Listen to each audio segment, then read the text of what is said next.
You lock your doors at night because you believe danger comes from outside, from strangers. The families of Sacramento believed it too. They bought deadbolts, floodlights, dogs. They lined up at police stations and begged the men in uniform to save them. They could not know that the man they were describing had already stood in rooms like that one, in the uniform.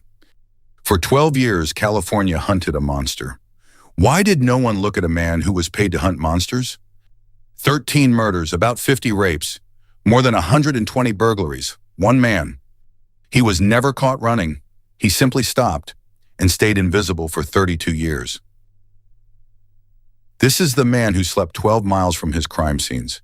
This is the Golden State Killer.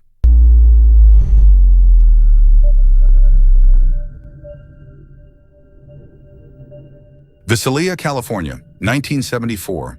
A flat, quiet farming town where people leave their windows open against the heat. Someone is entering the houses at night, not to rob them. What kind of burglar takes almost nothing? He moves family photographs so they face the wall. He scatters clothing across bedroom floors. He takes single earrings and leaves their pairs. He empties children's piggy banks and steps over the cash on the dresser. Investigators would later understand. These were not thefts. They were rehearsals, a man teaching himself to own a space where people slept. More than 120 homes in under 2 years. The town starts sleeping with the lights on. On the 11th of September 1975, a journalism professor named Claude Snelling wakes to a sound on his patio. A masked man is dragging his 16-year-old daughter toward the door. Snelling charges. The man fires twice and a father dies on his own porch. It is the first murder. Months later, a detective on stakeout finally sees the ransacker face to face. The man shoots the flashlight out of his hand and is gone over a fence. And then Visalia goes quiet. The break-ins stop. The town breathes out. But this kind of man does not stop. He escalates. The quiet only means the rehearsals are over. 200 miles north, Rancho Cordova, the east side of Sacramento, the 18th of June, 1976. A woman wakes in the dark to a flashlight beam and a whisper through clenched teeth. Over the next 3 years, it happens again and again, more than 40 times across Northern California. The newspapers name him the East Area Rapist. The East Area names him something worse, inevitable. How does one man know 100 houses that well? Which window latches are broken? Which dogs bite? Which husbands travel? He knows before he ever steps inside. Detectives find prowling paths worn into the dirt behind fences. He watched some homes for weeks before entering. Territory first, people second. The phone rings in his victims' homes before the attacks. Silence on the line, sometimes for months. The phone rings after 2.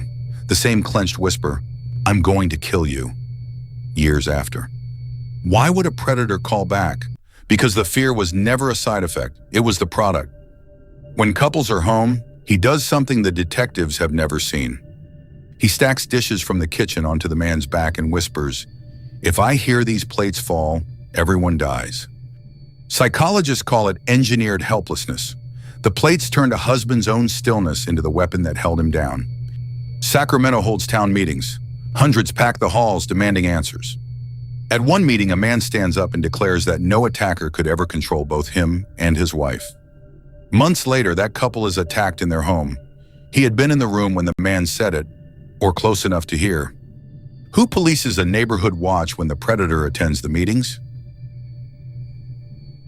Here is what nobody in those halls knows. 40 minutes south, in a town called Exeter, a young police officer had just finished his shift. Joseph James D'Angelo, Navy veteran, Vietnam, a wife studying law, a house in the suburbs. From 1973 to 1976, he served in Exeter, on the burglary unit, while the Visalia ransacker worked the town next door. In 1976, he transferred north to Auburn as the East Area Rapist began working the suburbs of Sacramento. A badge is the perfect camouflage. He knew the patrol routes because he drove them. He knew the response times because he was the response.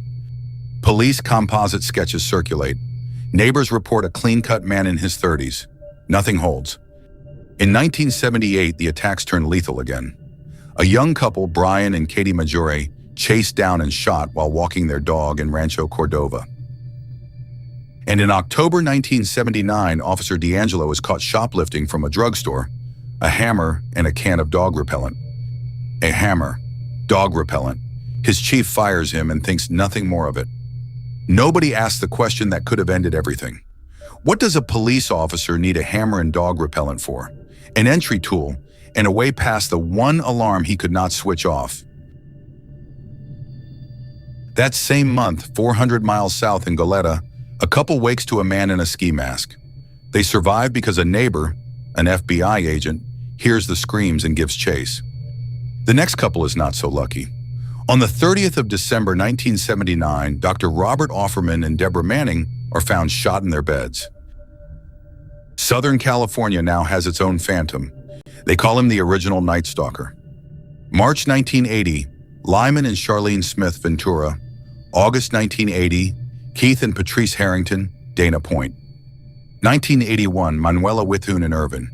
Then Sherry Domingo and Gregory Sanchez in Goleta. Then 5 years of silence and one final scene. Janelle Cruz, 18 years old. Irvine, the 4th of May, 1986. After Janelle, nothing, ever again. Why does a man who cannot stop suddenly stop? 1986 is the answer, and the answer is science. That year in England, police used DNA to identify a killer for the first time in history. He had spent a career studying how men get caught. The most careful predator in California read the news and understood. The rules had changed. He did not reform, he retired.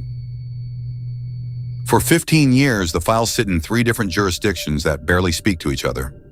Sacramento has a rapist. Ventura has a killer. Visalia has a ghost. Nobody knows they are holding pieces of the same man. In 2001, an Orange County crime lab runs old evidence through a new DNA process. The East Area rapist and the original Night Stalker are the same person. 50 rapes and 10 murders collapse into a single file. The file has everything except a name. How do you catch a man who never gave you his name? You don't. You catch his family. But that answer is still 17 years away. First, the case needs someone who refuses to let it die. A true crime writer named Michelle McNamara finds the case in 2011 and cannot put it down. She gives the Phantom a better name, the Golden State Killer, and spends her nights inside the case files. In April 2016, McNamara dies in her sleep, her book unfinished on her hard drive. Her husband finishes it for her. I'll Be Gone in the Dark is published in February 2018 and becomes a phenomenon. 2 months later, everything happens at once. A cold case investigator named Paul Holes has spent 24 years carrying this file. He is weeks from retirement.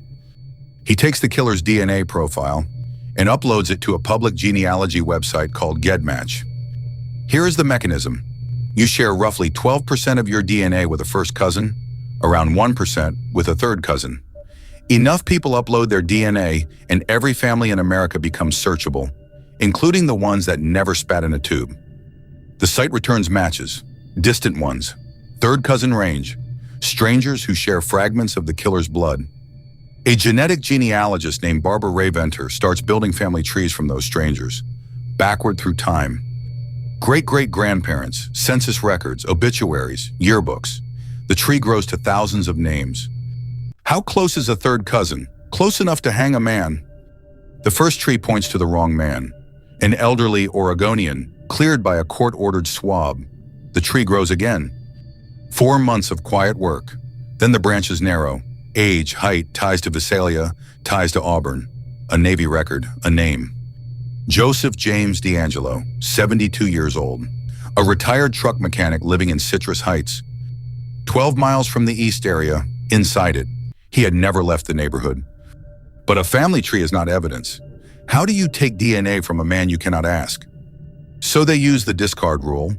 Anything you abandon, a cup, a napkin, a door handle, is legally fair game. Detectives follow him through parking lots. They swab the door handle of his car while he shops. The lab comes back, consistent. Then they pull a tissue from the trash can he leaves at the curb. One in many trillions, it is him. On the 24th of April 2018, officers surround the tidy suburban house in Citrus Heights. The most hunted man in California history steps into his garage and is handcuffed without a word. His first complaint, from the back of the car, he has a roast in the oven. Lay it out the way the investigators finally could. One man, 4 masks, 44 years. The badge, Exeter, then Auburn. 6 years inside the manhunt that was searching for him. The ritual, the plates on a husband's back, control engineered from a kitchen cupboard. The tree, stranger's saliva, census pages, obituaries, a net his own family wove without knowing. The swab, a car door handle in a parking lot, the whole case resting on what he threw away. Where does every thread end? At the same quiet house 12 miles from where it began. June 29, 2020, a university ballroom converted into a courtroom because no courtroom is big enough. Joseph D'Angelo, frail in a wheelchair he does not need, pleads guilty to 13 murders and 13 kidnappings, and admits crimes against 87 victims at 53 scenes. In August, the survivors speak. For 3 days, one by one, the people from the houses stand and name what he did in the dark. The sentence is 11 consecutive life terms, plus 1. He will die in a cell smaller than any room he ever crept through. His statement lasts seconds. He is, he says, truly sorry. The neighbors on his street said what neighbors always say. Quiet man, kept a nice lawn, waved hello.